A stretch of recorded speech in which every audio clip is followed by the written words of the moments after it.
Hello, greetings everyone. I'm Jed Shlackman and I work as a holistic counselor. Part of my work includes hypnotherapy and energy healing.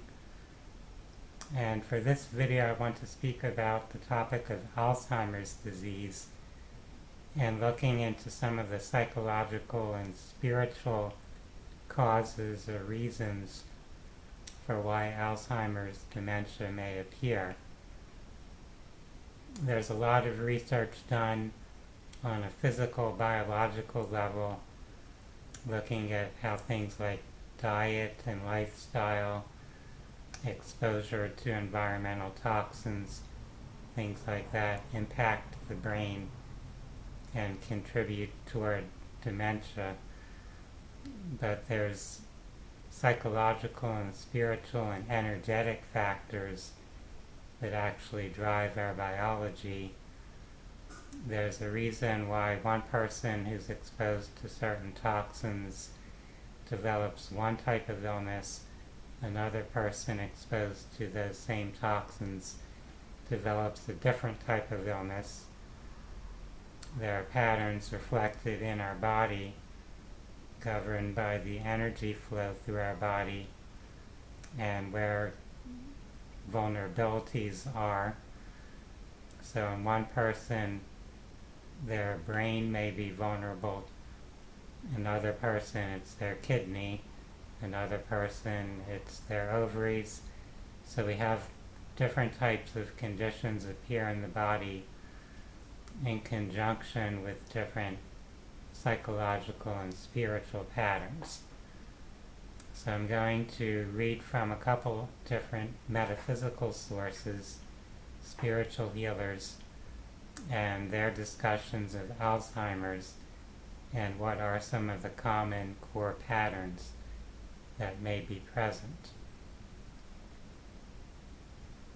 So first I'm going to read from an article on a blog by a man named Claude Balassano, and his blog is called Body and Soul Ascension.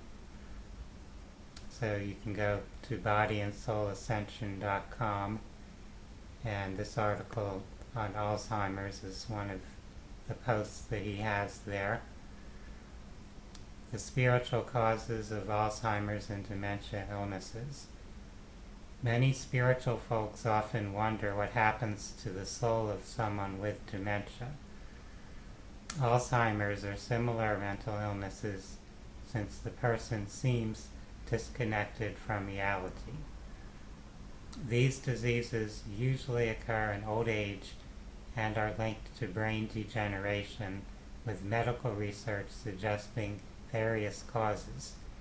However, medical science obviously can't pinpoint the spiritual root of dementia.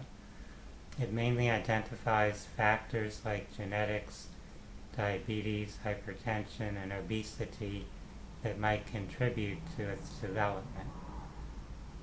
I've spent years researching and using my ability to look into body energies and souls to understand the spiritual causes of Alzheimer's and related mental illnesses.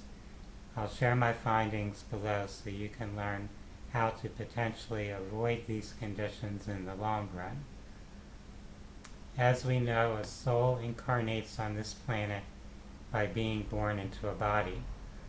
This body is a complex energy construct serving as an instrument for the soul to interact with and experiment with the energies of the world around it. The soul isn't actually energy, it's actually pure consciousness with a certain level of awareness.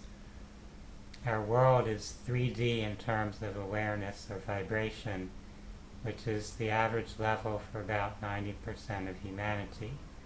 The other 10% includes souls with 4D vibrations or higher, and even a few enlightened souls who have reached the 7D or 7th chakra level vibration.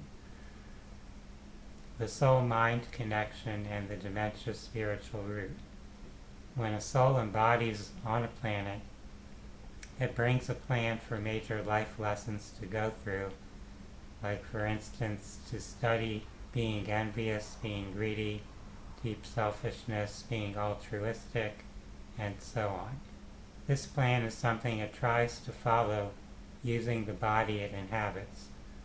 However, life on Earth can be tough, and many people stray from their soul's ideal path due to subconscious limiting beliefs they pick up, like fears, worries, attachments, cravings, etc. Despite this, it's crucial for the soul to stay connected with the mind, even if just a little. This connection allows the soul to send messages to the mind through intuition, dreams, and other signs, offering guidance to help the person stay on track and remain aware of a reality beyond the physical senses. The issue with Alzheimer's and dementia patients is that they have long disconnected from their souls by choice, becoming deeply attached to the physical world.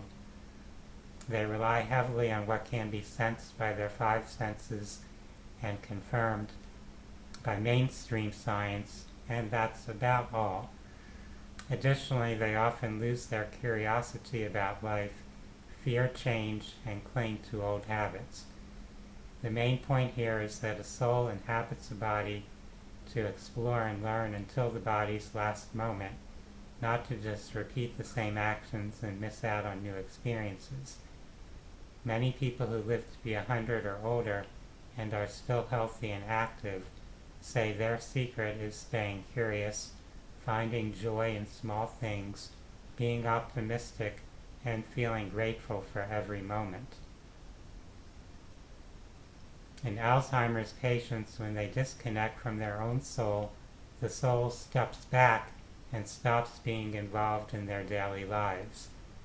This leads to the person losing the support of their own soul. When the soul withdraws, it also takes away the subtle life-sustaining energies, especially affecting the brain's energy fields, which are very sensitive to such changes. Without the soul's constant subtle energy supply to the brain, major neurological issues arise over time, like memory loss, disorientation, confusion, speech problems, and depression. So the spiritual root of Alzheimer's and dementia is essentially separation of the mind and soul.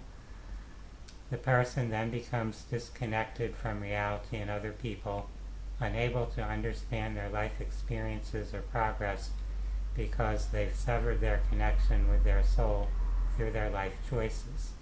This separation is the spiritual root of memory loss, confusion, depression, and other dementia symptoms.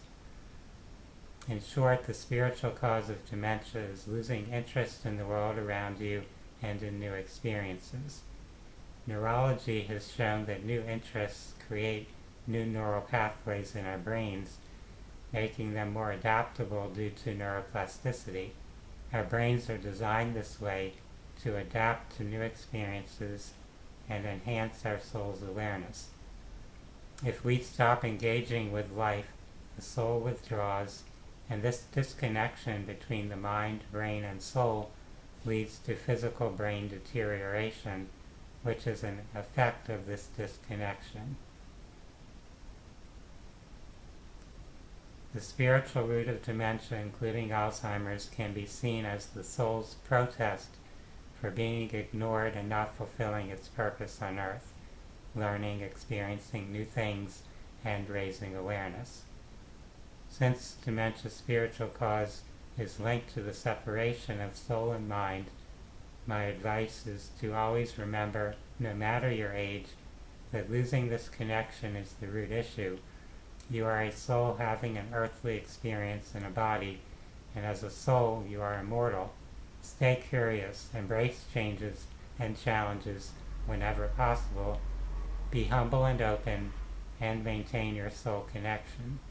In such a case, everything will be all right.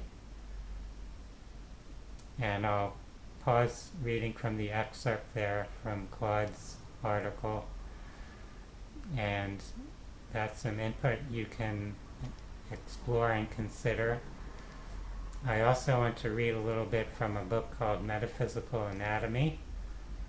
This is by Yvette Rose, and she's created this encyclopedic book of these spiritual mind-body connections. For Alzheimer's disease, she says that for emotions, you often feel challenged by your intense emotions such as resentment, anger, or old grudges that are keeping out of sight. You may feel challenged when faced with a situation that would require you to let go of an old hurt. You feel done in by the illness and dominating people in your past. You feel that others didn't nurture you in a way that you wanted to be nurtured and loved. In the past, you may have felt overwhelmed by responsibilities, so as a result, you may feel that you are carrying other people's burdens and pain. You have a bad habit of taking on responsibilities and burdens of the people who are close to you, such as children, a partner, or parents. You want to be on your own. Being isolated is the only way to be left in peace. This is also a result of poor boundaries. This condition may also surface when you feel you've worked hard enough in life and feel now it's your turn to be taken care of. You want to be here, yet you also want to dissociate from life. There's often a strong tone of narcissism and lack of compassion in the family line, which greatly affected you. You feel as if you've been treated in an unfair manner and that the world owes you something. You feel challenged when taking responsibility for your life choices. There's often a need to blame others, as you cannot accept that you've contributed to certain mistakes. You feel a great deal of regret or guilt related to decisions made that affected a loved one. An influential person was hard on you during childhood, so you in turn are hard on yourself. You may have moved away from a challenging living arrangement that caused a great deal of pressure, stress, and fear of making a mistake. You often still recreate the same amount of pressure in your life that you experienced in childhood. This is because you are used to achieving your goals under pressure. You may be tired of fighting against circumstances, and this has now taken a toll on you mentally, spiritually, and emotionally. The pattern of placing yourself under pressure may have triggered this condition which was previously inactive. The trauma from this lifetime may have activated a suppressed ancestral pattern or trauma. This may be subtle yet have a big impact. You may have been born overly sensitive to certain behaviors of others. Many symptoms are caused by an inherited pattern which is later activated. It is important to understand that this does not mean that it is anyone's fault within the family that this condition was triggered. There's often long-term abuse. The abuse could be subtle over a long period of time, which may have caused you to completely dissociate from life. There is a great desire to escape and move to a more peaceful environment. However, you stayed, either out of fear or loyalty. You escaped inward instead of walking away. Your strong sense of loyalty may have you stay in a relationship even though you may be abused or feel unhappy. So that's some of the psychological and emotional factors or patterns that might be present contributing to Alzheimer's or other forms of dementia that commonly appear in older people. Of course, there are the physical, biological stresses, exposure to toxins and things like lack of sleep, lack of exercise, etc.